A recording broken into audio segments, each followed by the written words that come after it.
the US TikTok ban, income diversification, and property investing tips. Let's talk about it. Hi everyone and welcome back to the channel. So today we're going to have a chat about something that has been making waves since the 19th of January, and that is the US TikTok ban, or supposed TikTok ban. Short-lived, it was on, it was off, and now it's back, and now they've extended the time. But we'll get more into that later on in the video. And guys, don't worry, this isn't a place or a video for any of this TikTok drama. No, this is literally, I'm going to be discussing all things income and property investing, because guys, this is exactly why I want to do this channel, why I wanted to start my YouTube, and literally this kind of thing is what got me thinking in the first place, and this is what got me into property investing in the first place as well, and that is to diversify your income. Because if something like this happens where you've put all of your eggs in one basket and then all of a sudden that basket gets ripped from underneath you, you're in serious hot water before you know it.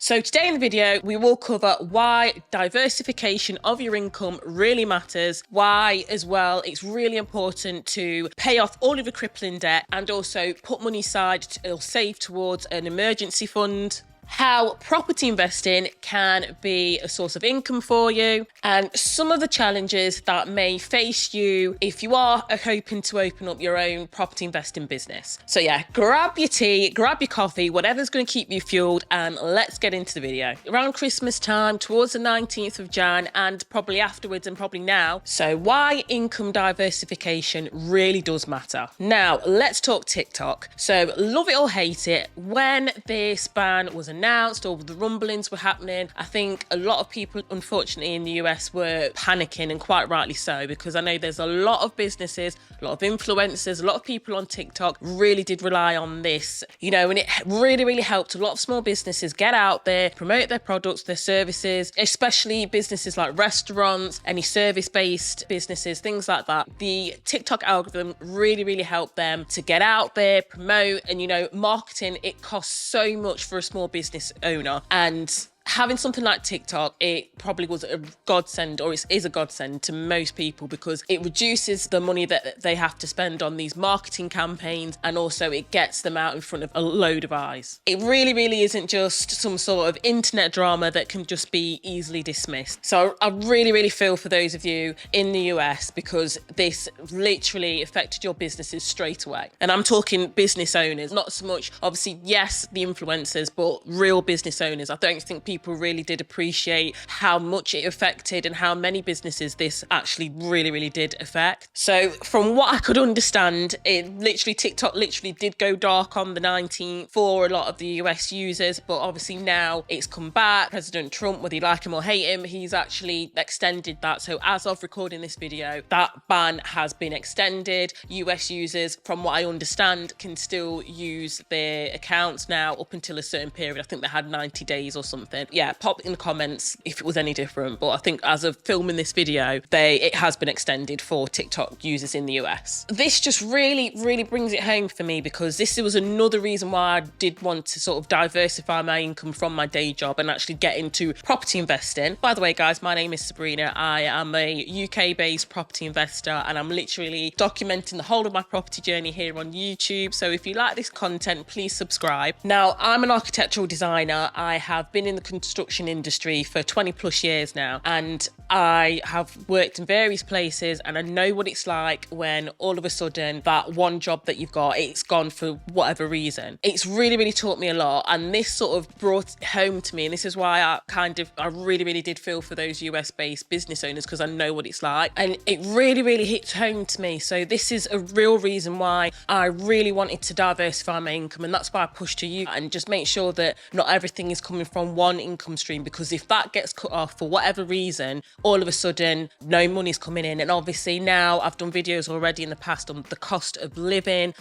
crisis, especially here in the UK, and I think that's the way it's going in the US as well. People are really struggling, and your money is not going as far as what it once did. So it's so important just to do that, because one thing can just sort of railroad you and just cause your finances to just spiral out of control. So that leads me on to my next point, and that is building an emergency fund and also paying off your debt. So what you really want to do is make sure that you do pay off if you have got large chunks of debt and that has got a lot of interest on there. It's almost like 100% sort of payback on your money, because straight away, if you get rid of that debt and you chip away at that debt and that debt is no longer there, then you're not paying that massive interest as well as the minimum payment each, or whatever payment it is each month, because that can really be big drain on your finances if it's going towards paying off big debt with big interest rates on there. As soon as that's gone, it's going to be a weight off your shoulders. So I'd say really, if you do have that, get that paid off first, and then once you've actually paid off that bigger debt, then you can put that same money that you've allocated towards paying off that debt, you can also put that towards building up an emergency fund, so that you have got something there as a cushion if something does happen and that main source of income, that job, God forbid, anything happens and that goes. You've got an emergency fund that can sort of keep you afloat for a certain amount of time. So I would really do that as well. So pay off any debt that's sucking your finances away and unnecessarily paying these extra high interest rates. Get that paid off, and then that same money, before you get used to having it back again, start putting that aside as an emergency fund. And talking of finances, you can always use Unbiased if you really want to have that financial breakdown. They are basically almost like a matchmaking services for your finances. So I'll leave the link in the description box below. Your first month's consultation is for free, and they will literally, if you need a financial advisor or a mortgage advisor, they will match you up with the right person to meet your financial need. And obviously anyone and everyone that does sign up via my link below, I do make a small commission on that. So thank you guys. And I think I will do more videos in the future on tips and tricks and almost some sort of save along with me type video, and do it save with you and see what we get at the end of the year. I think that might be a really good idea for the channel, just so that if you want to save towards maybe deposit on an investment property, or maybe you just want to save towards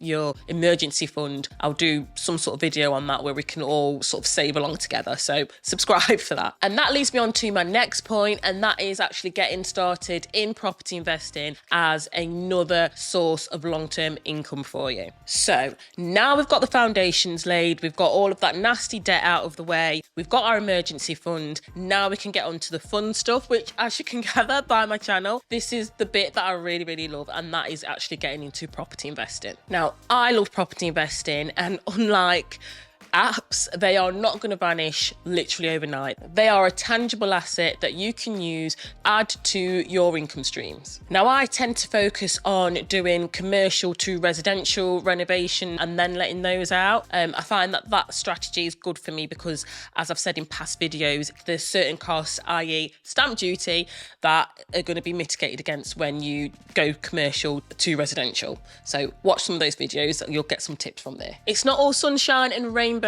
when you are property investing. You need to make sure that you do all of your research, you run all of your numbers, and you also, more importantly, need to make sure that you are clear on your why. You need to make sure that whatever you are purchasing investment properties with focus, and as I've said, I've got loads of videos on this in the past that are on my channel, and you know exactly what type of property that you're investing in, and you have a clear 5-year plan with your short-term, medium-term and long-term goals in, and you've also created your property avatar, as people have dubbed it on here, but you've made sure that you've got the right property profile so that you are buying intentionally. And as I said, I've got loads of videos on the channel going into more detail into what I mean by that. And my next point is the impact on small businesses, and we're just going to talk about how this sort of reflects back onto property investors. So small businesses, as I've already said earlier on in the video, they got a real scare from this, and I know exactly how they felt with that. This was something that they really relied on for their business to thrive and to continue. Thought of knowing that overnight it could all disappear must have been so scary to them, and we can relate that back into us for property investing as well. For example, that really makes us as property investors, we need to think about how we can adapt to anything that might change. So for example, the main thing, regulations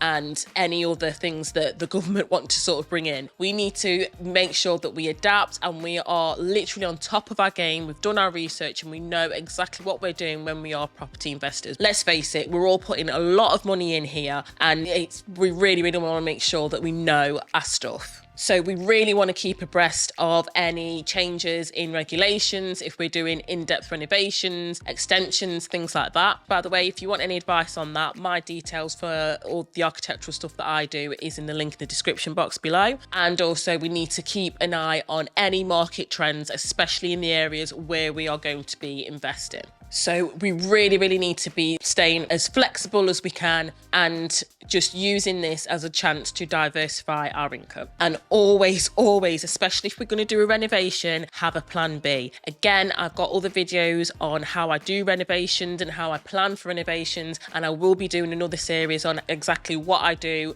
for my commercial to residential projects as well. And a bonus tip as well, really just build those networks. I know they always say network, but yeah, you really need to be networking and building those relationships with all types of people you really will need later on in your property journey. So there we go, guys. The ban on TikTok may have been temporary or maybe pushed back a bit, but it's really taught us permanent lessons. So diversify your income, build yourself a safety net, and just invest in your future. And whether that's through property investing or a side hustle, the goal really is to protect yourself from expected events. And guys, you might be thinking, right, Sabrina, I really want to get into property investing, especially commercial to residential. Watch this video next, why I think the high street crisis here in the UK may have some hidden gems for us as property investors. See you later, guys. Thanks. Bye.